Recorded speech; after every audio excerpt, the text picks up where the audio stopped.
we are going to start with the first question. The first question is from Muavenet Gemisi on YouTube, sorry, on Twitter. He said, like, because as a response to my questions, yes, I have an answer. If there are traitors in the Hizmet, how will we find them? I think we have some, he says. So this is based on, he thinks that there might be some traitors in Hizmet movement, and how we can identify or find them. So as an expert of Hizmet movement, I'm supposed to have an answer for that. So again, in my opinion, there may be, yeah, but as traitor, when we define a traitor, what are we defining as, like a traitor to an ideology or an organization? Because often any idea that successfully turned into an organization, a movement, when it has bodies and bureaucracy around it, then you may see the idea, the ideals and the main aims of the philosophy might become and transform into protecting that organization, that group, that philosophy. In this case, for instance, Hizmet is an idea, so people can work around education, dialogue, and charity activities, but they also formed a lot of organizations. So treason can be, towards the ideas, about the education, dialogue, and charity activities, or it can be towards the organizations.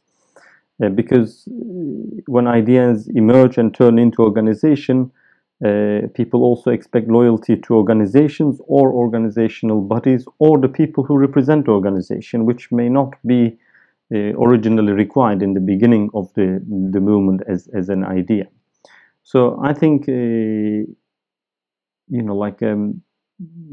if we can differentiate between two, and it might be easy to notice who, whether there is any traitor, which I assume he means like the ones that turn around and badmouth about Hizmet, or even go further and become the regular TV show people who talk the worst about Hizmet movement, like Nurettin Veren or Latif Erdoğan and others. If you don't know them, you can Google them, or you may avoid Googling them as well. That's a different issue. So I think to avoid any sort of treason, like to ideas mainly, that's my concern, to ideals of Hizmet movement, it is simple. You can go back to blackboard, as they say, drawing board, and redefine the ideals. What was the main ideas that motivate main people? Why did Hizmet people did all these activities? What was the aim? What they were trying to achieve? And again, decide what are the methods that have been described or should have been used to achieve those aims.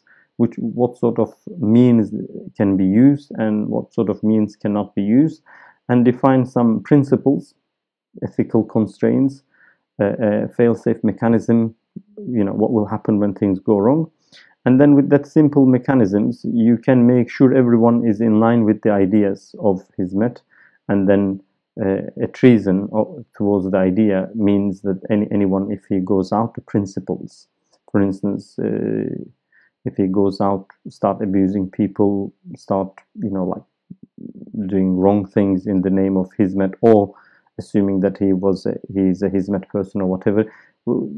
Similar stuff that we have seen in the near history of Hizmet movement. Like in the last 5-6 years, you have realized many people actually used and abused Hizmet movement activities to gain more money, or to become more famous, or to be to get construction contracts from the government, whatever. And they left Hizmet because they use that as a mean to